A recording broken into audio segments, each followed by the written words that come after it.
स्वागत है आपका ग्रुप विज्ञान के मैथ क्लास में। आज की इस वीडियो में हम ऐसे प्रश्न को शामिल करेंगे जो विभिन्न एसएससी के विभिन्न कंपटीशन एग्जाम में प्रश्न पूछे जा चुके हैं और आगे इसी प्रकार के प्रश्न पूछे जाने की पूरी संभावना है। अतः इस तरह के प्रश्नों का आज हम अभ्यास करेंगे और आसान तरीका सीखेंगे कि इन प्रश्नों को कम से कम समय में कैसे हल किया जा सकता है।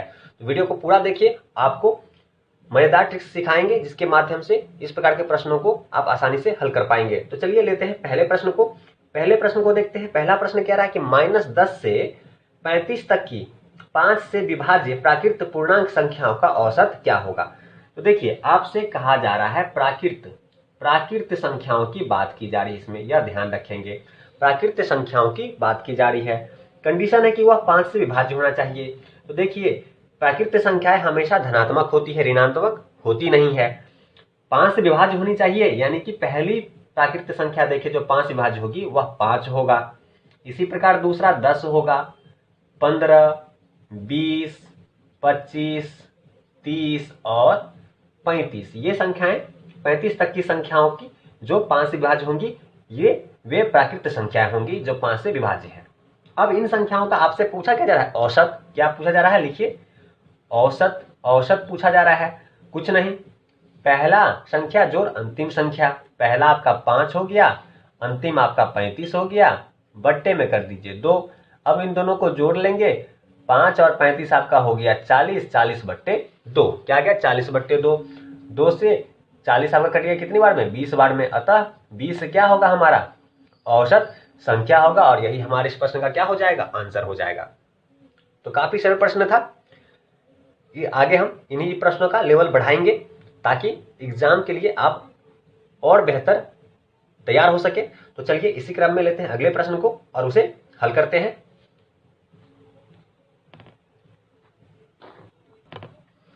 अगला प्रश्न कह रहा है, एक व्यक्ति कार से शहर ए से बी तक की दूरी 24 किलोमीटर प्रति आवर की चाल से तय करता है और शहर बी से शहर ए तक 16 किलोमीटर की चाल से लौटता है।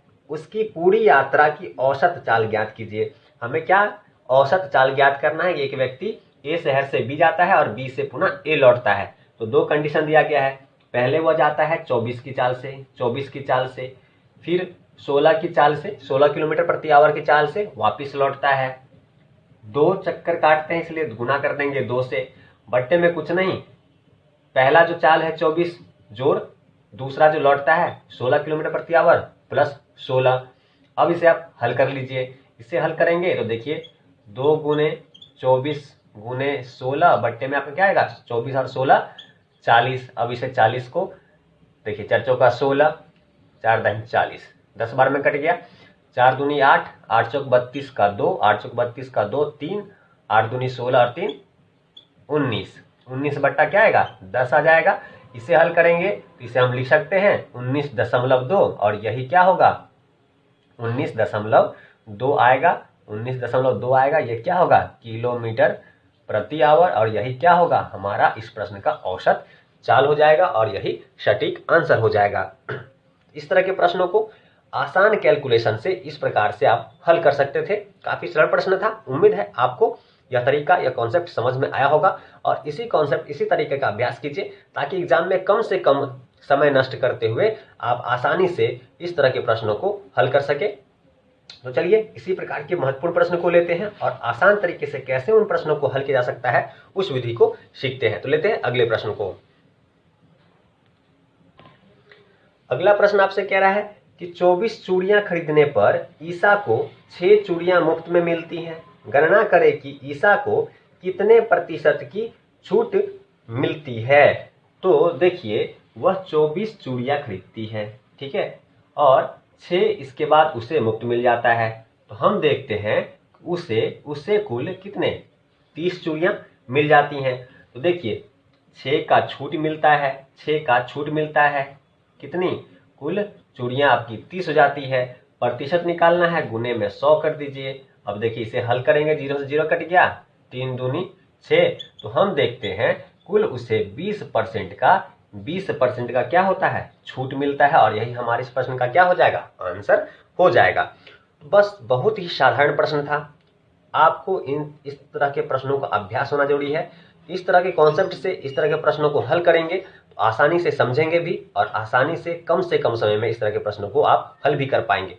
तो ऐसी मजेदार टिप के साथ लेते हैं अगले प्रश्न को और उसे भी देखते हैं। और इसी तरह के वीडियो पाने के लिए, इसी तरह के प्रश्न का अभ्यास करने के लिए प्रतिदिन रात को 9:21 पे हम वीडियो अपलोड करते हैं। तो इस वीडियो का नोटिफिकेशन आपको मिल सके, इसके लिए चैनल को सब्सक्राइब कीजिए, साथ में बने बेल नोटिफिकेशन को ऑन कीजिए, ताकि जब भी वीडियो अपलोड करूं उसका नोटिफिकेशन आपको मिल सके और आपकी तैयारी पहले से बेहतर हो सके। तो चलिए लेते हैं अगले वीडियो को। उम्मीद है आप चैनल सब्सक्राइब कर चुके होंगे। तो लेते हैं अगले प्रश्न को। अगला प्रश्न है कि एक वस्तु 12%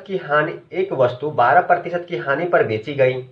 यदि यह ₹600 अधिक में बेची जाती तो 6% का लाभ होता। वस्तु का क्रय मूल्य ज्ञात कीजिए। देखिए प्रश्न क्या कह रहा है कि किसी वस्तु को 12% की हानि पर बेचा गया।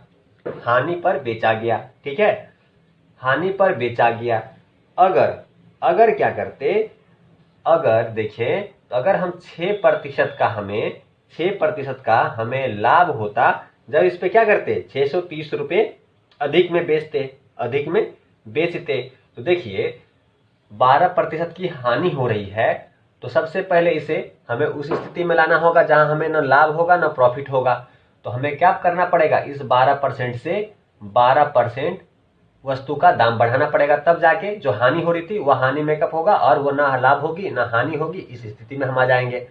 अब हमें 6% का लाभ चाहिए, तो यहाँ पे आने के बाद 6% उसका और दाम बढ़ाना पड़ेगा, तब जाके हमें 6% का लाभ होगा। तो कुल देखिए यहाँ से हमें यहाँ तक आने में 12 6 18% का वैल्यू इंक्रीज करना पड़ेगा, तब जाके हमें 6% का लाभ होगा। 18% वैल्यू हमें वस्तु का बढ़ाना पड़ेगा, जहां पे 12% की हानि हो रही थी वहां से। यहां आने के लिए कुल 18% का हमें दूरी तय करना पड़ेगा, तब जाके हमें 6% का लाभ होगा। यही तो कह रहा है कि 630 अधिक में बेचा जाता, तो अंतर दिया गया है ना। तो 18% पर बेचते कब, जब 630 रुपये अधिक में उस वस्तु को बेचते। तो उस अंतर का वैल्यू आपको दिया गया है, तो इस परसेंटेज का आपको वैल्यू दिया गया है। देखिए कुछ नहीं, 100% का वैल्यू कैसे निकालेंगे। 100% का वैल्यू निकालने के लिए सिंपल 630 बट्टे में कर दीजिए आप 18%। निकालना क्या है, 100%, गुना कर दीजिए 100 से। अब इसे हल कर लीजिए। देखिए 9 दूनी 18, 9 सत्ते 63, 70 बार में कट गया। अब इसे 70 और ये 2 से ये भी कटेगा, लीजिए 50 बार में। 70 और 50 को गुना कर देंगे, हमारे इस प्रश्न का क्या आ जाएगा, आंसर आ जाएगा। तो चलिए गुना कर लेते हैं। गुना करेंगे 7 पंचे 35, 3500 क्या होगा, उस वस्तु का क्रय मूल्य हो जाएगा, और यही हमारे इस प्रश्न का क्या हो जाएगा, आंसर हो जाएगा। उम्मीद है आपको यह विधि, यह कॉन्सेप्ट समझ में आया होगा और भविष्य में आपके लिए काफी सहायक वीडियो सिद्ध होगा। तो इसी प्रकार के महत्वपूर्ण प्रश्न का वीडियो पाने के लिए चैनल को सब्सक्राइब कर लीजिए और साथ में वाले बेल नोटिफिकेशन को ऑन कीजिए, ताकि प्रतिदिन जो रात को 9:21 पे वीडियो अपलोड होता है उसका नोटिफिकेशन आपको मिल सके और आपकी तैयारी बेहतर हो सके। तो मिलते हैं ऐसी महत्वपूर्ण प्रश्न के साथ अगले वीडियो में। वीडियो देखने के लिए आपका धन्यवाद।